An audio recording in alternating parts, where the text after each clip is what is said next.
हमारे अभी तो 10 नगर सेवक है बहुजन समाज पार्टी के। हमारा प्रयास है 20 से 35 नगर सेवक अगर हम यहाँ पे लाते हैं तो हम हमारा महापौर बना सकते हैं। महाराष्ट्र ये संत महापुरुषों की पूर्वगामी ये भूमि रही है और इस महाराष्ट्र की भूमि से मान्यवर साहब कांसीराम जी ने ही बहुजन मूवमेंट की शुरुआत की थी कि अम्बेडकरी मूवमेंट के ऊपर में उनका विश्वास नहीं है और इसलिए मान्यवर साहब कांसीराम जी ने फुले शाहू अम्बेडकरी जो मूवमेंट है वो मूवमेंट उन्होंने मजबूत करने का काम किया है। और साथ जय भीम, मैं हूं पराग मंदिर, आप देख रहे हैं नेशनल चौपाल। वाम सेफ डियस्पोर और बहुजन समाज पार्टी के संस्थापक बहुजन नायक मान्यवर कांशीराम साहब इनके परिनिर्वाण पर नागपुर के अंदर मौजूद हो। लगातार बहुजन समाज पार्टी के तमाम पदाधिकारी यहां पर मौजूद है, उनसे चर्चा कर रहे हैं, जानने समझने की कोशिश कर रहे हैं कि कैसे बहुजन समाज पार्टी अपनी राजनीति को कर रही है। आने वाले लोकसभा 2024 का चुनाव नज़दीक है, विधानसभा का चुनाव भी इस लोकसभा चुनाव के बाद में होने वाला है। तमाम तरीके से चीज़ें समझ में आ रही है। क्या बताएंगे सर? आपका परिचय मैं जानना चाहूँगा, आपका नाम मुझे पहले बताइए। मैं उपुल तामगाड़गे हूँ जी। बहुजन समाज पार्टी का एक युवा जिलाध्यक्ष हूँ जी। और मेरी जो नियुक्ति की है बहन कुमारी मायावती जी, रामजी गौतम, भीम राजभर जी और हमारे महाराष्ट्र के जो युवा तड़पदार अध्यक्ष है माननीय संदीप ताज ने, इनके दिशा निर्देश से मेरी नागपुर शहर में नियुक्ति हुई है। अध्यक्ष साहब, मैं एक जानना चाह रहा हूँ कि आज का जो कार्यक्रम रहा, कितनी मेहनत लगी, कितना प्रतिसाद रहा, कितनी उम्मीदों के हिसाब से कार्यक्रम देखा गया और क्या लगता है कि इस कार्यक्रम से क्या आउटपुट मिलने वाला है? देखिए, सबसे पहले तो मेरी नियुक्ति होने के बाद में मुझे केवल 20 दिन का समय मिला है और इसके पहले जो भी अध्यक्ष थे बहुजन समाज पार्टी में, तो सभी जो कार्यक्रम हुए थे वो छोटे छोटे हॉल में होते थे।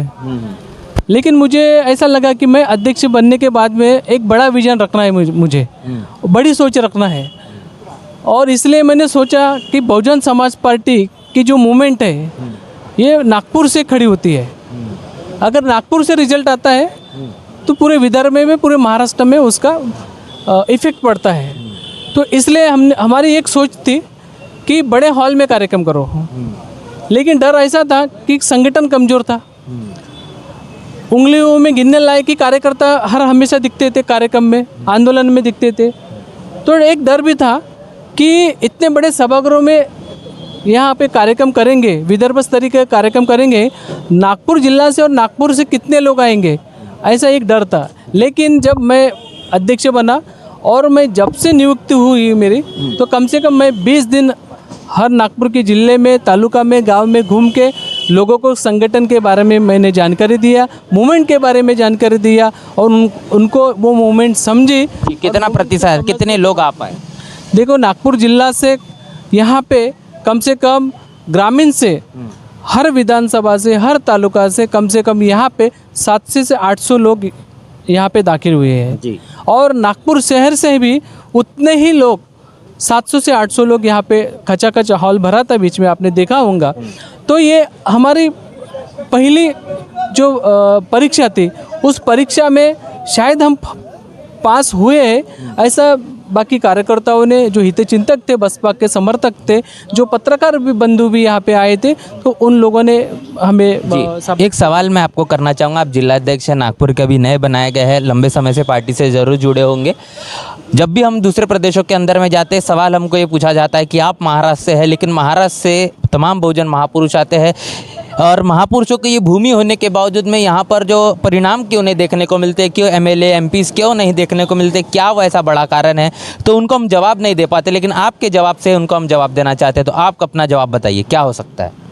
देखिए, महाराष्ट्र ये संत महापुरुषों की पूर्वगामी ये भूमि रही है और इस महाराष्ट्र की भूमि से मान्यवर साहब कांसीराम जी ने ही बहुजन मूवमेंट की शुरुआत की थी और यहाँ पे थोड़ा बहुत ऐसा इफ़ेक्ट पड़ता है कि हमारा जो अम्बेडकरी जो मानने वाला अम्बेडकरी जो मानने वाला लोग है, जो लोग है, वो ज़्यादा परिपूर्ण या परिपक्व नहीं है। किस में परिपक्व नहीं है कि अम्बेडकरी मूवमेंट के ऊपर में उनका विश्वास नहीं है और इसलिए मान्यवर साहब कांसीराम जी ने फुले शाहू अम्बेडकरी जो मूवमेंट है वो मूवमेंट उन्होंने मजबूत करने का काम किया है और संगठन में उनको बताया कि फुले शाहू अम्बेडकर के माध्यम से ही तुम्हारा विकास हो सकता है, फुले शाहू अम्बेडकर के माध्यम से ही आप सत्ता तक पहुंच सकते हैं। इसलिए मान्यवर साहब कांशीराम जी के माध्यम से आज पूरे भारत देश में और विशेषकर महाराष्ट्र में ये संगठन बहुत गति से बढ़ रहा है अभी। जी,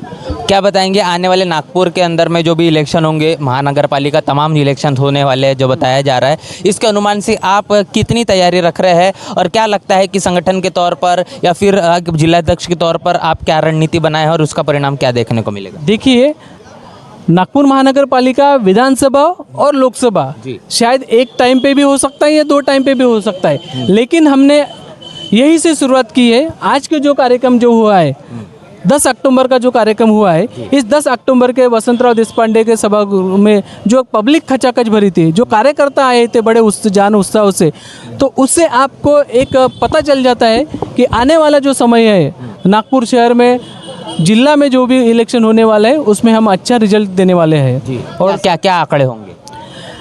आंकड़े जी, आंकड़े ऐसा है कि हमारे अभी तो 10 नगर सेवक है बहुजन समाज पार्टी के। हमारा प्रयास है 20 से 35 नगर सेवक अगर हम यहाँ पे लाते हैं तो हम हमारा महापौर बना सकते हैं, और उसी के प्रयास से हम हर एरिया में संगठन बांधने का काम बड़ी तेज़ी से हम कर रहे हैं। यहाँ लोकसभा को लेकर क्या बता सकते हैं? लोकसभा का ऐसा है कि जब हम पूरे सेक्टर और बूथ में और वार्ड में हम जा रहे हैं, और हमारी वार्ड कमेटी या हमारे सेक्टर और बूथ बड़े पैमाने पर काम चालू है, और मैं हर वार्ड में, हर एरिया में, हर तालुका में मैं घूम रहा हूँ और ग्राउंड लेवल से उतर के मैं काम कर रहा हूँ। तो मुझे निश्चित है, मुझे विश्वास है कि आने वाला जो लोकसभा चुनाव रहेगा वो हम अच्छे से उतरेंगे और रिजल्ट देने का पूरा प्रयत्न करने वाले हैं। तो यहाँ पर हमारे नागपुर जिले के जो जिलाध्यक्ष हैं उनसे हम चर्चा कर रहे थे, जानने समझने की कोशिश कर रहे थे। संगठन को लेकर कुछ चर्चाएं मैंने उनसे की है और आपने तमाम जो सवाल के जवाब सुने हैं उसको लेकर क्या आप सोच रख रहे हैं, क्या आपकी राय प्रतिक्रिया है? विदर्भ एक ऐसा महाराष्ट्र का इलाका है जहाँ पर उम्मीद लगाई जाती है रिजल्ट की। बहुत बड़ा तबका बहुजन समाज का, दलित समाज का, शेड्यूल कास्ट समाज से रहता है, और कहीं ना कहीं महाराष्ट्र से अगर परिणाम कहीं के देखे जा सकते हैं वो विदर्भ से देखे जाते हैं। राजनीतिक विश्लेषक, बहुजन विचारक लगातार ये बात करते हैं। पूरी चर्चा को लेकर क्या आपकी राय प्रतिक्रिया जरूर हमें कमेंट बॉक्स में लिखकर बताएं। बने रहे नेशनल चौपाल के साथ, मिलते हैं नए वीडियो में, तब तक के लिए जय भीम, जय भारत। बहुजन विचारधारा को घर घर तक पहुंचाने के लिए हमारे YouTube चैनल को सब्सक्राइब करें, लाइक करें, कमेंट करें, शेयर करें और बेल आइकन की घंटी दबाना ना भूलें।